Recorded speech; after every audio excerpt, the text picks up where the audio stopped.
इस वीडियो में हम लोग जानेंगे चैप्टर 6 के बारे में। ये चैप्टर बताएगा कंबशन और फ्लेम्स के बारे में।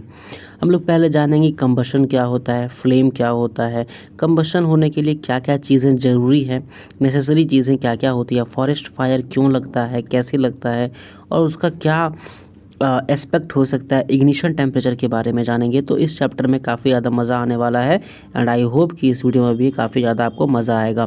कुछ कुछ क्वेश्चंस पूछा जाएगा, उसका आंसर प्लीज़ आप कमेंट सेक्शन में देना ज़रूर।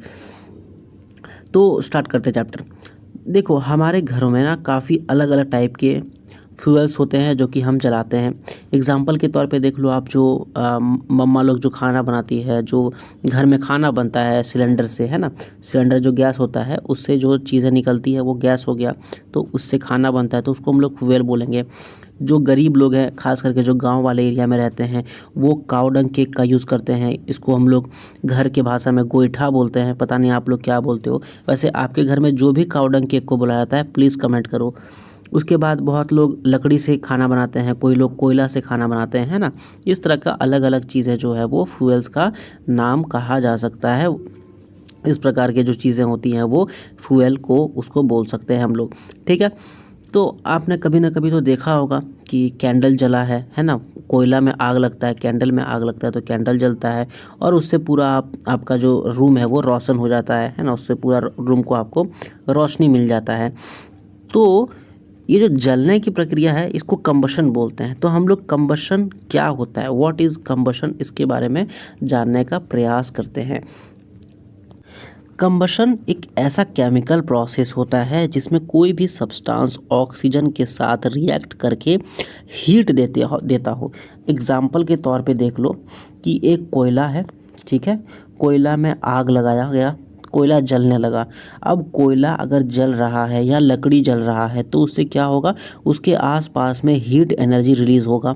जब कोयले में आग लगाया जाएगा तो वो हवा की मौजूदगी में लगाया जाएगा। एयर में रहता है ऑक्सीजन। तो एक ऐसा केमिकल प्रोसेस जिसमें सब्सटेंस, यानी यहाँ पर हमारे केस में क्या था, कोल था या फिर वुड था, ठीक है। इसको जलाया जा रहा है ऑक्सीजन यानी कि एयर के प्रेजेंस में, और ये क्या दे रहा है, हीट दे रहा है। तो a chemical process in which a substance reacts with oxygen to give off heat is called combustion. अब जो सब्सटेंस यहाँ पे कंबशन करेगा उसको बोलेंगे कंबस्टिबल और उसी को बोलेंगे फ्यूल, ठीक है। जैसे आपके घरों में जो खाना बनता है, जो हमारे घरों में खाना बनता है, जो गैस होता है वो गैस जलता है। आप देखो गैस जब जलेगा तो आसपास में हीट एनर्जी होगा, वहाँ पे हीट लगेगा आपको उसका फ्लेम के आसपास में, ठीक है। तो इसलिए हम लोग गैस को फ्यूल बोलते हैं। और वो जो फ्यूल है वो क्या कर रहा है, वो कंबशन अंडरगो कर रहा है, ठीक है। और उस फ्यूल को हम लोग बोलेंगे कंबस्टिबल सब्सटेंस, ठीक है।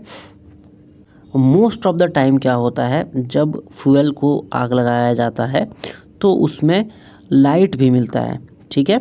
कभी कभी वो फ्लेम के तौर पे या कभी ग्लो के तौर पे, जैसे कि कैंडल हो गया, ठीक है, वो ग्लो करता है। इनफैक्ट वो फ्लेम भी करता है, ठीक है। तो कभी कभी कोई कोई फ्यूल जो है फ्लेम देता है, कभी कभी कोई कोई फ्यूल जो है वो ग्लो देता है। जो फ्यूल्स है वो सॉलिड हो सकता है, लिक्विड हो सकता है या फिर वो गैस भी हो सकता है। अब कुछ कुछ चीज़ों के बारे में हम लोग जानते हैं, जैसे कि मैग्नीशियम। मैग्नीशियम को हम लोगों ने क्लास 7 में भी जलाया था, है ना। उसको जलाएंगे जब एयर के प्रेजेंस में वो पॉप करके साउंड देगा और जलेगा, ठीक है। चारकोल, वो भी एक कंबस्टिबल सब्सटेंस है, ठीक है। चारकोल भी जलता है हवा के प्रेजेंस में। अच्छा, यहाँ पे बूझो जो है वो पूछ रहा है, बहुत अच्छा क्वेश्चन पूछ रहा है बूझो। वो बोलता है कि फूड जो है वो कहा जाता है हमारे बॉडी के लिए एक फ्यूल के तौर पे काम करता है। यानी कि फूड क्या करता है, हम लोगों को एनर्जी देता है, ठीक है। अब ये जो एनर्जी देता है, क्या ये और कंबशन सेम चीज़ है? अगर है तो कैसे, और अगर नहीं तो बताओ कैसे, ठीक है। अच्छा, एक और मैं आपको हिंट देता हूँ, इसका आंसर कहीं यहीं पर होगा, तो आप उसको ढूंढ के बता सकते हो। हमने अभी बताया कि कंबशन के लिए एयर ज़रूरी है, ठीक है। तो क्यों ना एक एक्टिविटी करके पता करें। तो देखो, एक एक्टिविटी बहुत सिंपल एक्टिविटी है, कुछ नहीं करना है, बस एक कैंडल होना चाहिए आपके घर में और एक ऐसा जार होना चाहिए जो कि कैंडल को ढक दे, ठीक है। इसमें क्या करो, पहले पहले आप बिना जार का उसमें ये करो, उसको जलाने का प्रयास करो तो ये देखो वो जल जाएगा, ठीक है। उसके बाद क्या करो, उसके ऊपर आप ये वाला जार जो है वो रख दो, 2-3 सेकंड वेट करो, देखो वो जो कैंडल है वो बुझ जाएगा, वो ऐसे बुझ जाएगा, उसमें फिर फ्लेम नहीं रहेगा। फिर एक क्या करो आप, इस ये जो जार है ना, इस जार में जब आपने ये जार वहाँ पे रखा, मतलब कैंडल के ऊपर रखा, तो कैंडल बुझ गया, पर ऐसा क्यों हुआ, ये सोचने वाली बात है। तो देखो, जब आपने ये जार रखा, ये पूरा पैक है यहाँ पर, ठीक है, इसलिए यहाँ से हवा जो है, एयर जो है वो, ऑक्सीजन जो है वो वहाँ पर नहीं जा पा रहा है, और कंबशन के लिए ऑक्सीजन जो है वो बहुत ज़्यादा नेसेसरी होता है, वो एसेंशियल है। जैसे ही वहाँ पर ऑक्सीजन नहीं जा रहा है, वो ख़त्म हो गया, ठीक है, वो बनना बंद कर दिया, वो जलना बंद हो गया। तो इससे क्या प्रूव होता है कि कंबशन के लिए oxygen is must, oxygen is must, ठीक है। अच्छा, एक और बूझो का क्वेश्चन है कि सन जो है वो प्रोड्यूस करता है लाइट, और उसमें बहुत ज़्यादा हीट होता है, आपने तो सुना ही होगा। तो सन में किस प्रकार का कंबशन होता है? तो देखो, सन में जो कंबशन होता है उसको बोलते हैं न्यूक्लियर रिएक्शन। न्यूक्लियर रिएक्शन के बारे में आप लोग हायर क्लासेस में जानोगे, बट आप इतना जान लो कि जब न्यूक्लियर रिएक्शन होता है तो उसमें बहुत ज़्यादा एनर्जी रिलीज़ होता है, और वही एनर्जी का प्रोडक्शन करके जो सन है उससे हम लोगों को रोशनी मिलता है, और उसमें बहुत ज़्यादा हीट होता है, क्योंकि वहाँ पे फास्ट अमाउंट में न्यूक्लियर रिएक्शंस होता है, ठीक है। अच्छा, आपने कभी ना कभी तो शायद ये सुना ही होगा, और अगर नहीं सुना होगा तो आप अपने पीर से, या फिर आप अपने टीचर से, या फिर आप अपने गार्जियन से पूछ सकते हो कि जब भी कभी भी आग लगता है किसी पर्सन के पास, मतलब कभी बोला जाता है किसी आदमी को आग लग गया, ठीक है, तो क्या किया जाता है, उस आदमी के ऊपर ब्लैंकेट डाल दिया जाता है। जैसे कि ये देखो, इसमें लग गया आग, तो ये ब्लैंकेट डाल दिया गया। ऐसा क्यों किया गया, सोचो। तो ऐसा इसलिए किया गया क्योंकि जैसे ही यहाँ पर ब्लैंकेट आ गया तो हवा का जो सप्लाई था वो कट ऑफ हो गया, ऑक्सीजन का जो सप्लाई था वो कट ऑफ हो गया, और इसलिए वहाँ पर आग जो था वो बुझ गया। अब हम लोग जानते हैं एक टर्म के बारे में, जो है फॉरेस्ट फायर। फॉरेस्ट फायर नाम से ही समझ में आ रहा होगा, जो जंगल में आग लगता है उसको फॉरेस्ट फायर बोलते हैं। तो दरअसल देखो, होता क्या है, बहुत ज़्यादा जब हीट होता है समर में, तो छोटे छोटे ग्रास जो हैं वो गिर जाते हैं, वो बहुत ज़्यादा सूख जाते हैं, ठीक है। अब जो सूखे हुए ग्रास होते हैं, लाइटनिंग के कारण, या फिर कोई इंसान सिगरेट पी रहा है वहाँ पे छोड़ दिया, या कोई माचिस छोड़ दिया, तो इतना ज़्यादा हीट होने के कारण वो हीट हो जाता है, और वहाँ पे उस छोटे से ग्रास में आग लग जाती है, ठीक है। जब वो छोटे से ग्रास में आग लगती है और हवा अगर तेज़ चलता है, तो हवा के कारण जो है वो ग्रास उड़ जाता है, ठीक है, वो जो घास है वो उड़ जाता है, या पत्ती जो है वो उड़ जाता है। जब वो पत्ती उड़ के दूसरे जगह जाती है, क्योंकि हवा का वहाँ कमी है नहीं, है ना, हवा का कमी नहीं है, इसका मतलब ऑक्सीजन भरपूर मात्रा में है, वहाँ पे आग भी लग गया, और सूखे सूखे सारे पत्ती है वहाँ पर, चूँकि गर्मी महीना चल रहा है, इसलिए पूरा एरिया में आग पकड़ जाता है। और जैसे ही इस पूरे एरिया में आग पकड़ जाता है तो पूरा जंगल में आग लग जाता है। जंगल में आग लगना बहुत ज़्यादा मुश्किलात लाती है। जो फॉरेस्ट रेंजर्स हैं हमारे, जो ऑफिसर्स हैं, वो सब लग जाते हैं उसको बुझाने में, क्योंकि अगर जंगल में आग लगेगा तो बहुत सारे पेड़ पौधे मर जाएंगे, बहुत सारे जानवर मर जाएंगे, हमारे लिए बहुत ज़्यादा तकलीफ़ भी होगा, ठीक है। तो ये था फॉरेस्ट फायर के बारे में। अब देखो, कोई कोई मटेरियल जो है ना वो बहुत ज़्यादा मुश्किल से उसमें आग पकड़ता है, किसी किसी में बहुत जल्दी आग पकड़ जाता है। एग्जांपल के तौर पे, जब आप मैच स्टिक लाते हो, मतलब जब आप माचिस चलाते हो, तो वो बहुत जल्दी से आग लग जाता है, ठीक है। यही अगर आप किसी ईंटा में आग लगाओगे तो बहुत मुश्किल से आग लगेगा, है ना। तो इसलिए हम लोग जानते हैं कि कोई कोई चीज़ें बहुत जल्दी आग पकड़ जाती हैं, और कोई कोई चीज़ें बहुत लेट से आग पकड़ती है। इसका मुख्य कारण है टेम्परेचर का। तो एक एक टेम्परेचर होता है, जैसे कि अगर आप कोई हीट कर रहे हो ना, तो अगर मान लो उस सब्सटेंस का 100 डिग्री सेल्सियस हो गया, मान लेते हैं, किसी किसी का 200 डिग्री सेल्सियस भी होगा, तभी वो हीट पकड़ेगा। जैसे माचिस जैसे आपने जलाया, तो वो 5 डिग्री में, लेट्स से 5 डिग्री सेल्सियस में वो हीट पकड़ गया, तुरंत वो जलने लगा। लेकिन यही जब आप ईंटा जला रहे हो या फिर किसी मकान को जला रहे हो, तो उसमें 500 डिग्री सेल्सियस जब तक उसका टेम्परेचर नहीं होगा तब तक वो हीट नहीं पकड़ेगा। तो इसीलिए the lowest temperature at which a substance catches fire is called ignition temperature. तो इग्निशन टेम्परेचर यहाँ पर मैच स्टिक का कितना था, 5 डिग्री सेल्सियस, और मकान का कितना था, तो 500 डिग्री सेल्सियस। जो लोएस्ट टेम्परेचर होता है जिस पे कोई सब्सटेंस फायर कैच करता है, उसको हम लोग इग्निशन टेम्परेचर बोलते हैं, ठीक है। चैप्टर के एंड में हम लोग जानेंगे मैच स्टिक के बारे में, मैच स्टिक का हिस्ट्री के बारे में, माचिस का हिस्ट्री के बारे में। अब देखो यहाँ पे केरोसिन तेल का एक एग्जांपल दिया जा रहा है। तो केरोसिन तेल जब घर में रहता है ना तो उसमें आग नहीं लगता, लेकिन जैसे उसको थोड़ा सा हीट करो तो वो फटक से आग पकड़ जाता है। वैसे ही लकड़ी में उसको ज़रा सा हीट करो तो वो फटक से आग पकड़ जाता है। अगर हम मकान का बात करें या फिर कोई और चीज़ ले लो, जैसे कि मान लेते हैं कि कोई मेटल है, उसको बहुत ज़्यादा हीट करते हैं तो भी वो आग नहीं लगता उसमें। इसका मतलब क्या हुआ कि जो केरोसिन था, जो वुड था, उसका जो इग्निशन टेम्परेचर था वो बहुत ज़्यादा कम था।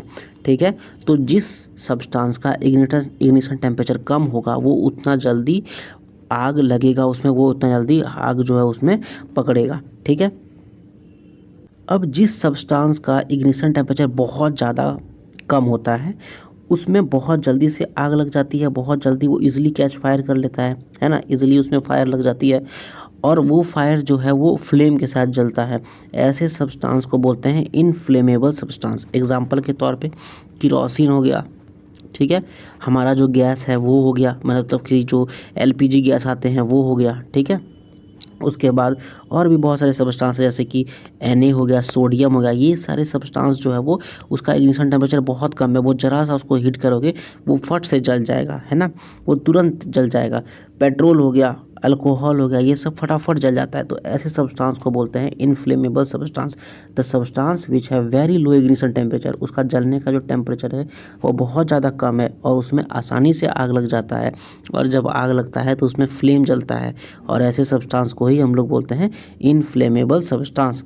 तो हम लोगों ने देखा कि आग लग जाता है कहीं कहीं, तो अब हम लोग जानेंगे कि आग को बचाएं कैसे, मतलब आग अगर लगे तो उसको हम लोग कंट्रोल कैसे करें। ठीक है, देखो हम लोग स्टार्टिंग चैप्टर के स्टार्टिंग में हम लोगों ने जाना था कि कंबशन के लिए एयर, जो जल रहा है सब्सटेंस, वो ज़रूरी है।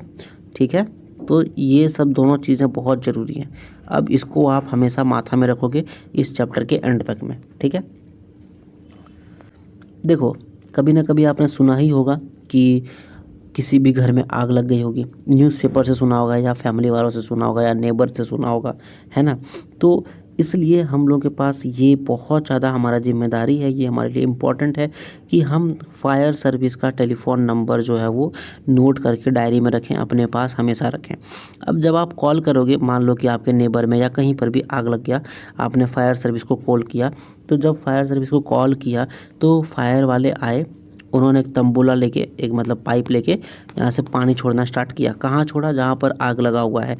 ठीक है, अब इससे क्या होता है, पानी जब छोड़ा तो पानी छोड़ने के साथ ही जो कंबस्टिबल मटेरियल है उसका टेम्परेचर को इग्निशन टेम्परेचर से कम कर दिया। इग्निशन टेम्परेचर मान लो उसका 50 डिग्री सेल्सियस है, उसका 40 डिग्री सेल्सियस वो करने का प्रयास करेगा उस फ्यूल का या उस सब्सटेंस का। ठीक है, उस फ्यूल या फिर सब्सटेंस का टेम्परेचर वो 40 डिग्री करने का प्रयास करेगा। ऐसा इसलिए क्योंकि इग्निशन टेम्परेचर 50, यानी कि 40 से 50 जब जाएगा तब ना इसमें आग लगेगा। हम इसका टेम्परेचर कम कर देंगे तो ये आग ही नहीं लगेगा इसमें। ठीक है, अब वाटर क्या करता है आपको पता ही है, वाटर कूल कर देता है चीज़ों को। तो जैसे ही वाटर फेंका जाता है तो उस कंबस्टिबल सब्सटेंस का जो हीट है वो वाटर वेपर बन के उड़ जाता है, और इस प्रकार से एक तो उसका इग्निशन टेम्परेचर कम हो जाता है, दूसरा जो हवा का सप्लाई है वो भी बंद हो जाता है। क्योंकि हवा की जगह पर, जैसे ये देखो, ये मान लो कि एक टेबल जल रहा है, ठीक, यहाँ पे एयर है, यहाँ पे एयर है, अब पानी आ गया, तो जब पानी आ गया तो एयर तो नहीं बचा ना, फिर एयर का तो सप्लाई कट हो गया। तो जैसे ही एयर का सप्लाई कट हुआ तो इस पानी ने क्या किया, उस सब्सटेंस को, फिर अगर एयर ही नहीं रहेगा तो वो जलेगा कैसे? ठीक है, सीधी बात है। तो जैसे ही वो पूरा पानी पानी हुआ, वो सब्सटेंस जलना बंद हो गया और फायर जो है वो बुझ जाएगा, यानी आग लगना जो है वो बुझ जाएगा। हालांकि ये कहानी हर चीज़ों पे, लगभग हर चीज़ों पे लागू होती है, लेकिन जब कभी पेट्रोल या फिर अल्कोहल वगैरह पे आग लगती है तो पानी देना एक उचित चीज़ नहीं है। पानी देने से और इनफैक्ट जो तेल है वो भड़कने लगेगा, आग जो है वो भड़कने लगेगा। ऐसा किस लिए? देखो मान लो कि ये एक हमारा टैंकर है, ठीक है, इसमें आग लग गया और ये पेट्रोल का टैंकर है। जब हमने पानी दिया तो पेट्रोल जो है वो पानी से लाइटर होता है तो वो ऊपर उठ जाएगा, और यहाँ पे आग लगा हुआ था तो पानी चला जाएगा नीचे, पेट्रोल चला जाएगा ऊपर। ठीक है, ऑयल चला जाएगा ऊपर। जैसे ही ऑयल ऊपर गया तो ये ऊपर में जलना स्टार्ट हो जाएगा। ठीक है, अब ऊपर में तो उसको हवा भी मिल रहा है, पानी का तो ज़रूरत है नहीं क्योंकि पानी तो सारा नीचे चला गया, ठीक है। तो इसलिए इसमें पानी नहीं दिया जाता है। अब आपसे एक क्वेश्चन है मेरा, आप ये बताओ कि जब भी ऑयल लगता है तो ऑयल में आग लगता है तो कैसे उस आग को बुझाया जाता है। तो हम लोगों ने इस चीज़ से ये जाना कि कंबशन होने के लिए 3 चीज़ें बहुत ज़्यादा इंपॉर्टेंट है। पहला सब्सटेंस यानी कि जो फ्यूल है वो हवा ऑक्सीजन सप्लाई करने के लिए, और तीसरा हीट, क्योंकि उसका इग्निशन टेम्परेचर तो पहुंचना पड़ेगा ना। इग्निशन टेम्परेचर अगर नहीं पहुंचेगा तो वो जलेगा कैसे। तो फायर फाइटर जो है वो यही करते हैं, वो क्या करते हैं, इग्निशन टेम्परेचर को उसका कट नीचे कर देते हैं, उसका हवा को कट कर देते हैं, और जो हीट है वो उसको कम करने का प्रयास करते हैं, ठीक है। इस प्रकार से वो चीज़ें जो है वो कम हो जाती हैं। अब आपके कॉलेज में या फिर स्कूल में या फिर पापा जहाँ काम करते हैं उसके दफ्तर में एक चीज़ होगा, वो है ये वाला चीज़। इसको बोलते हैं हम लोग फायर एक्सटिंग्यूशर। इसमें पानी नहीं रहता है, ठीक है, इसमें पानी नहीं रहता है। क्यों? क्योंकि पानी ऐसे चीज़ों पे काम करेगी जैसे कि लकड़ी हो गया, पेपर हो गया, ये सब पे अगर आग लगा हुआ है तो उसमें पानी काम करेगा। लेकिन जब इलेक्ट्रिकल इक्विपमेंट हो गया, जब इलेक्ट्रिक्स में मतलब इलेक्ट्रिकल तार में लग गया आग, ठीक है, मान लो, या फिर ऑयल में आग लग गया, तो उसमें पानी काम नहीं करता है। क्योंकि पानी क्या है, पानी जो है इलेक्ट्रिसिटी कंडक्ट करता है, और वो क्या करेगा, और आग को वो भड़का देगा। इसलिए ये वाला सिलेंडर रखा जाता है। ये क्या करता है, तो इसमें होता है कार्बन डाइऑक्साइड। अब कार्बन डाइऑक्साइड क्या करता है, तो कार्बन डाइऑक्साइड ऑक्सीजन के ऊपर आके आराम से उसको ब्लैंकेट की तरह ढक देता है। जब कार्बन डाइऑक्साइड उसको ढक देगा ब्लैंकेट की तरह तो ऑक्सीजन का सप्लाई नहीं होगा। जैसे ही ऑक्सीजन का सप्लाई नहीं होगा तो फायर जो है वो बुझ जाएगा, ठीक है। और CO2 जब लगाया जाता है तो उसमें इलेक्ट्रिकल इक्विपमेंट को कोई भी नुकसान नहीं होता है। अब हम लोग बढ़ते हैं आगे अगले टॉपिक के लिए। अगला टॉपिक है टाइप्स ऑफ कंबशन। हम लोग जानेंगे कंबशन क्या होता है, कंबशन का इसेंशियल्स चीज़ें क्या क्या होती है, फायर फाइटर लोग कैसे काम करते हैं, फॉरेस्ट फायर के बारे में जान गए। अब जानते हैं कंबशन के प्रकार के बारे में। तो देखो, कंबशन का पहला प्रकार है रैपिड कंबशन, ठीक है।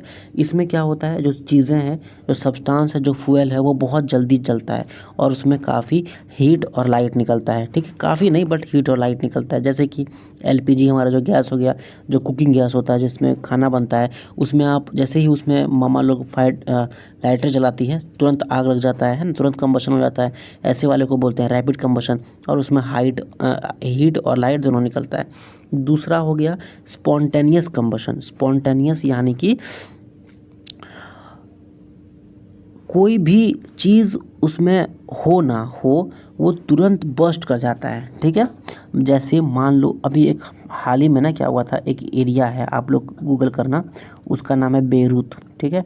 वहाँ पर एक्सप्लोजन हुआ था, ऑयल का एक्सप्लोजन हुआ था। उसको बोलते हैं स्पॉन्टेनियस कंबशन, यानी कि एक्चुअली वो बहुत बड़ा हो गया, वो एक्सप्लोजन उसको बोलते हैं। बट स्पॉन्टेनियस कंबशन समझ लो उसी का छोटा वाला रूप, बहुत छोटा वाला रूप। उसमें कोई बड़ा कॉज था नहीं, वो अचानक से आग लग गया उसमें, ठीक है, अचानक से उसमें आग लग गया।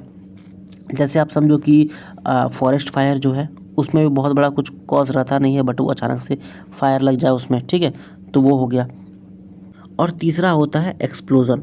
तो जो हमने बेरूत वाला बताया वो आप सर्च करो, और वो हो गया हमारा एक्सप्लोज़न, ठीक है। एक्सप्लोज़न में क्या होता है, खतरनाक रूप से हीट, लाइट और साउंड निकलता है, और बहुत बड़े लार्ज अमाउंट में गैस बनते हैं, और जैसे मैंने बताया हीट, लाइट और साउंड उससे निकलता है। अब हम लोग जानते हैं फ्लेम के बारे में कि फ्लेम क्या होता है, ठीक है। फ्लेम तो वैसे आप लोगों ने जानते ही होंगे, ये है फ्लेम, यानी कि LPG गैस में निकलता है। ये लैंप हम लोग बोलते थे, हम लोग के टाइम में ये लैंप था जब हम लोग पढ़ाई करते थे तभी। तो ये लैंप हो गया, केरोसिन लैंप इसको बोलते हैं। आजकल तो ये सब ख़त्म हो गया, बट केरोसिन लैंप हो गया, ये कुकिंग वाला हमारा फ्लेम हो गया, ठीक है। तो इसको बोलते हैं हम लोग फ्लेम। अब स्ट्रक्चर ऑफ फ्लेम के बारे में जानने का प्रयास करते हैं। तो ऐसे सब्सटेंस जो वेपराइज हो जाता है बर्निंग के मतलब जलते समय, वो वेपराइज हो जाता है, वो देता है हमें फ्लेम। जैसे कि केरोसिन ऑयल है या फिर मोल्टन वैक्स है, वो विक से, यानी उसका जो ये है, देखो ये है, ये देखो, ये देखो, ये विक हो गया, ठीक है। इससे जब जलता है, जब ये वेपराइज होता है तो ये देता है हमें फ्लेम, ठीक है। दूसरी ओर चारकोल यानी कि कोयला का छोटा वाला रूप, वो जब जलता है तो वो वेपराइज नहीं होता है और इसलिए वो फ्लेम हमें नहीं देता है। अब हम लोग जानने वाले हैं फ्लेम का स्ट्रक्चर के बारे में। तो हम लोग यहाँ पे लेंगे एक कैंडल, ठीक है। कैंडल में आग लगा देंगे, मतलब ऊपर में हम उसको जला देंगे। यहाँ पे एक शीशा रखेंगे तो देखते हैं हम लोग यहाँ पे काला हो गया है ना, ये वाला काला हो गया। वो काला इसलिए हुआ क्योंकि उसमें अनबर्न्ड कार्बन पार्टिकल्स था, यानी कि ऐसे कार्बन पार्टिकल्स थे जो कि अच्छी तरीके से उसमें नहीं जले थे, ठीक है। उसके बाद आप क्या करो, एक लंबा ऐसा थिन लॉन्ग कॉपर वायर ले लो और उसको नॉन ल्यूमिनस जोन में, यानी कि जो एरिया में थोड़ा सा आपको अंधेरा लग रहा हो वहाँ पे डाल दो कुछ 30 सेकंड के लिए। तो आप देखोगे कि कॉपर जो है वो बहुत ज़्यादा गर्म हो गया, एकदम लाल हो गया, ठीक है। या ये इसलिए हुआ क्योंकि नॉन ल्यूमिनस जोन में टेम्परेचर बहुत ज़्यादा हाई था। अब ये है हमारा स्ट्रक्चर। पहले ये वाला हो गया, जो नीचे जो एरिया एकदम नीचे है वो अनबर्न्ट है, वो जला नहीं है। मिडिल जोन जो कि येलो येलो टाइप का दिख रहा है, उसमें पार्शियल कंबशन हो रहा है, पूरी अच्छी तरीके से कंबशन नहीं हो रहा है। आउटर जोन जो बाहर वाला एरिया है वहाँ पे अच्छी तरीके से कंबशन हो रहा है। ये वाला जो एरिया है जो कि काला टाइप का दिख रहा है, नॉन ल्यूमिनस जोन उसको बोलते हैं, वो हॉटेस्ट पार्ट है। उसके नीचे आ जाओगे, बीच में ये वाला एरिया वो हो गया मॉडरेटली हॉट, मतलब बहुत ज़्यादा हॉट नहीं, बीच वाइज वाला। और सबसे नीचे जो सबसे पीला एरिया दिख रहा है वो हो गया सबसे कम हॉट, ठीक है। अब आपने कभी ना कभी सोनार को देखा होगा। सोनार जो है क्या करता है, वो आउटर मोस्ट, वो क्या करते हैं, ये इस तरह का एक मैटर लेकर के फूंकते हैं, ठीक है। और यहाँ पे एक देखो फ्लेम जला हुआ है ना, ये फ्लेम यहाँ पर जला हुआ है और वो ऊपर से फूंक रहे हैं, ठीक है।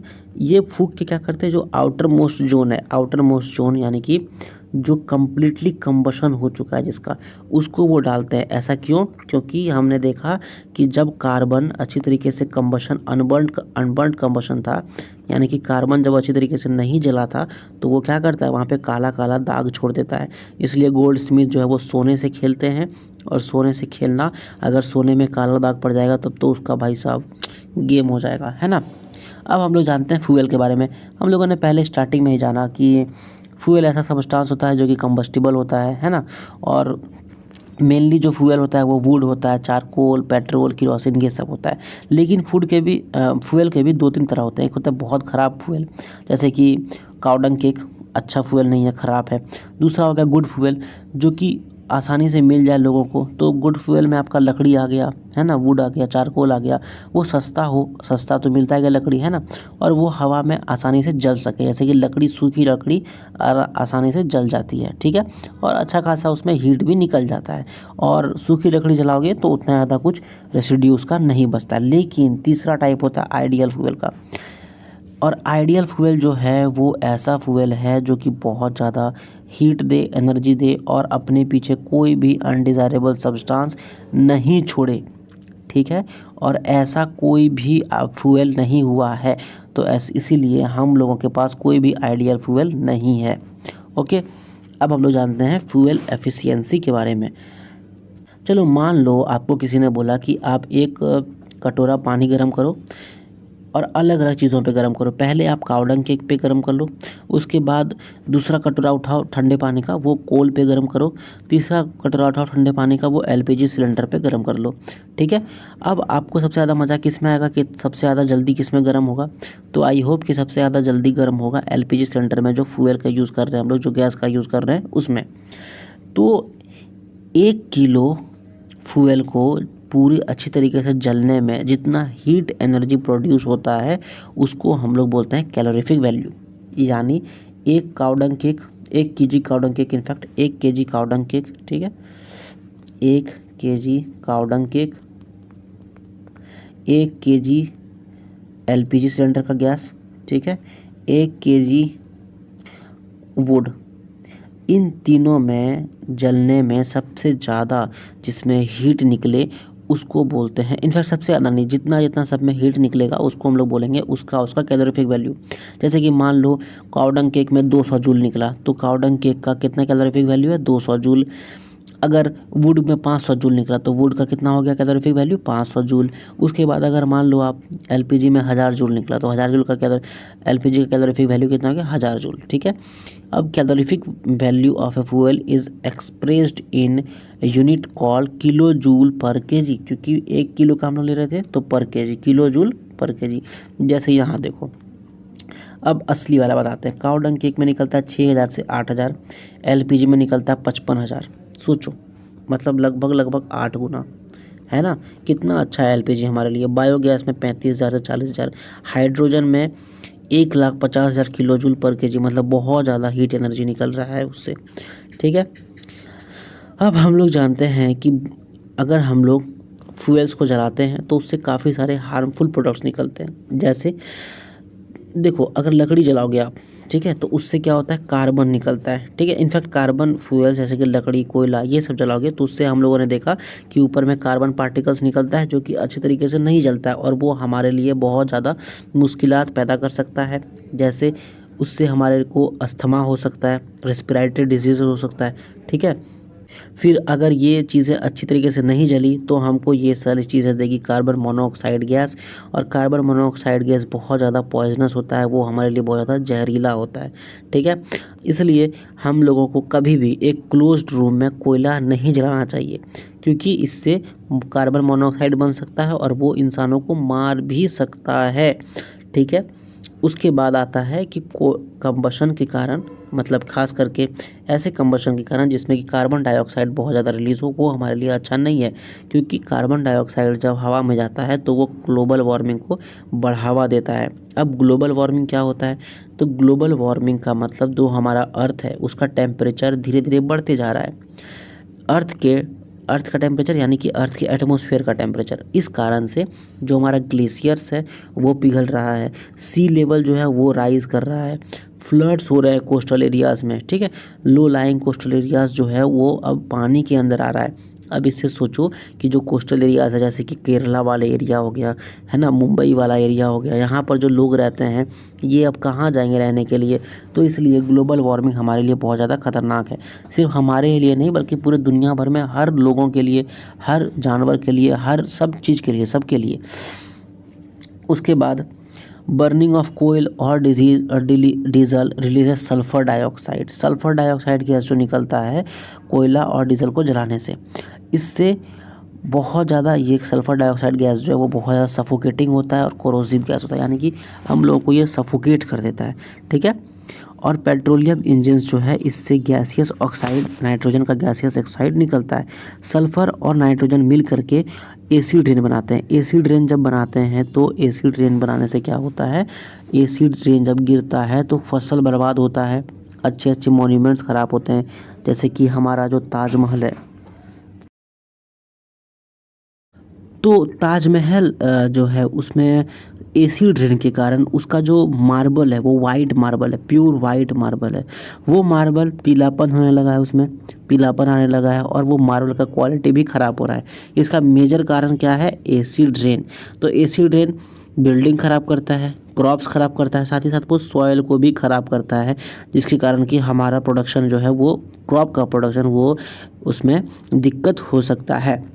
तो इसका क्या उपाय है, तो सबसे पहली बात डीजल और पेट्रोल जो हम लोग यूज़ करते हैं उसको हम लोगों को कम यूज़ करना चाहिए, और उसके जगह पर कम या फिर ना के बराबर यूज़ करना चाहिए, और उसके जगह पर सीएनजी यानी कि कंप्रेस्ड नेचुरल गैस यूज़ करना चाहिए, क्योंकि कंप्रेस्ड नेचुरल गैस जो है वो बहुत ज़्यादा कम पॉल्यूशन करता है डीजल और पेट्रोल के मुकाबले।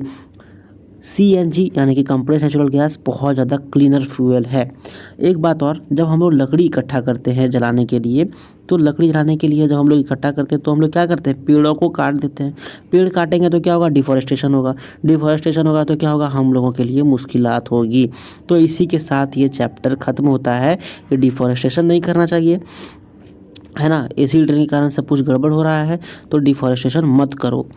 और मैंने जैसे बताया था कि हम लोग इस चैप्टर के एंड में जानेंगे मैच स्टिक का हिस्ट्री के बारे में। तो मैच स्टिक का हिस्ट्री यानी कि माचिस का इतिहास के बारे में, ठीक है।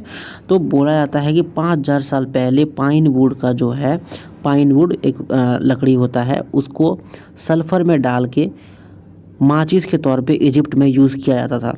आज के डेट में जो माचिस यूज़ होता है वो उसी चीज़ का एडॉप्टेड वर्जन है, डेवलप्ड वर्जन है। ठीक है, आज के डेट में जो माचिस यूज़ होता है उसमें होता है एंटीमनी ट्राइसल्फाइड, पोटासियम क्लोरेट और वाइट फॉस्फोरस, और उसमें ग्लू होता है ताकि ये सब चीज़ चिपक जाए, और स्टार्च लगाया जाता है और एक सूटेबल लकड़ी के ऊपर ये सब चीज़ें होती है। जैसे ही, चूँकि देखो जैसे ही हम लोग उसको रफ़ करते हैं, रफ़ सरफेस में जैसे उसको मारते हैं, रगड़ते हैं, तो वो फट से कैच फायर हो जाता है उसमें, है ना, उसमें आग लग जाती है। ऐसा इसलिए होता है क्योंकि वाइट फॉस्फोरस जो है उसका इग्निशन टेम्परेचर बहुत कम है, और वो ज़रा सा हीट में, ज़रा सा फ्रिक्शन में वो इग्नाइट हो जाता है और उसमें आग लग जाता है। ठीक है, और जैसे ही फॉस्फोरस में, वाइट फॉस्फोरस में आग लगता है, वो पूरा चेन रिएक्शन बनाता है और इस प्रकार से पूरा कंबशन होने लगता है। ठीक है, तो ये था थोड़ा बहुत इतिहास और आज के डेट में जो मैचस्टिक वर्क करता है उसके बारे में। अब आपसे मेरा ये उम्मीद है, अनुरोध है कि आप एसिड रेन क्या होता है, कैलोरीफिक वैल्यू क्या होता है, combustion, deforestation, explosion, flame, fire extinguisher कैसे काम करता है, fuel efficiency, global warming, ideal fuel, ignition temperature और इनफ्लेमेबल सब्सटेंसेस के बारे में एक कॉपी में लिखो अच्छी तरीके से, उसका फ़ोटो खींचो और कमेंट सेक्शन में उसको बताओ कि ये सब चीज़ें क्या क्या होती हैं, फिर हम लोग डिस्कशन करेंगे उसके बारे में। और अगर ये वीडियो आपको अच्छा लगा तो आप इसको लाइक करो, दोस्तों के साथ शेयर करो, कुछ पूछना या बताना है तो कमेंट करो, एंड चैनल को सब्सक्राइब करो। Thank you very much.